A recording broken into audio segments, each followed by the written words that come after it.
All right, start. All right, we just want to take a moment and kind of share some of our best memories that we have with Chandler. My memory with her kind of, I think, really covers how she is as a person, how she was as a person, and it's whatever, we were in ASB, it was my senior year, and it was her junior year, and she had this phone, and this phone, I don't know why it existed, like its design in the first place, but for some reason she had this phone, and it was like hanging by a thread. If a phone could hang by a thread, the phone was hanging by a thread. And Colin Fernandez, I'm sure you guys are familiar with the term, to press someone's buttons. That guy could press buttons. And if Chandler's buttons were piano keys, Colin was Beethoven, essentially. He, against her wishes, grabs her phone and she's like, Colin, you're gonna break my phone. And he's like, oh no, I'm not, no, I'm not, no, I'm not. Lo and behold, he breaks her phone. And for a high schooler, your phone breaking is probably one of the worst things that could happen. I probably couldn't have made it through ASD without my phone, let alone the rest of the day. And so Chandler reacted the exact way that most people would have reacted. She yelled a little bit, she was pretty angry.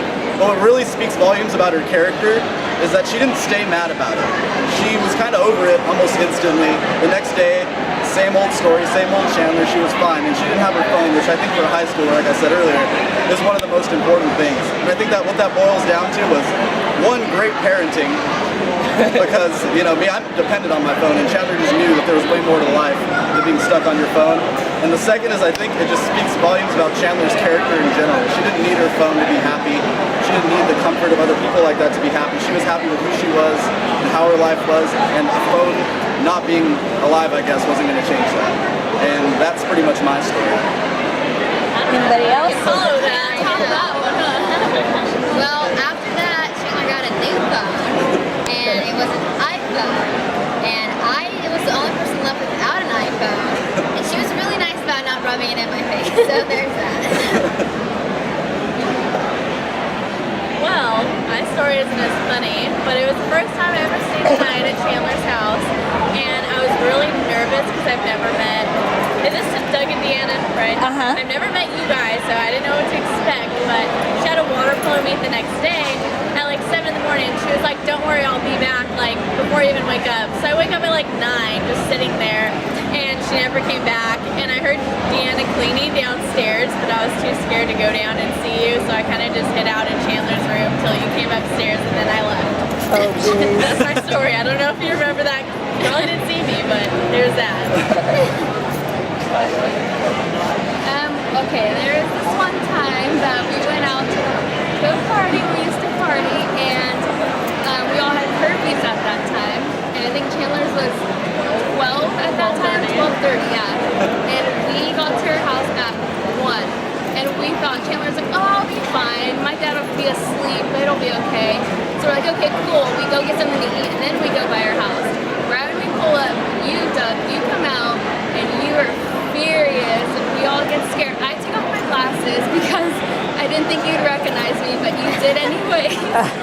You started yelling at Chandler, and Kenneth and Dwayne, they were scared. They were shaking their pants. It was so funny, and then she got grounded for a week. And was she scared or no? Oh yeah, she was so scared. She was like, because she didn't think you guys were awake, so she thought she was in the clear, and then she saw you, and she nearly peed herself. She was so scared. She was like, I'm done. I'm in trouble. So that was my story. Alright.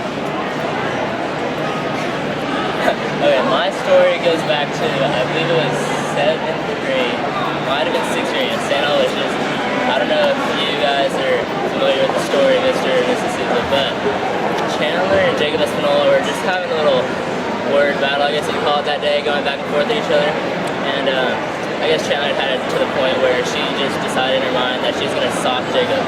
So Jacob happened to be behind her at the time, and she decided that she was going to turn around and punch him.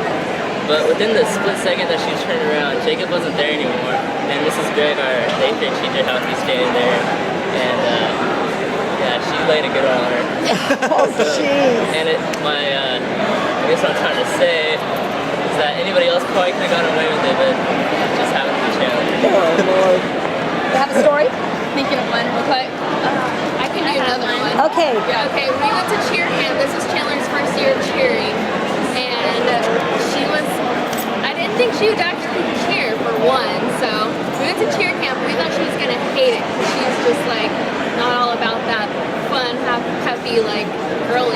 And so we went, and they were like forming a circle, like a spirit circle, we called it.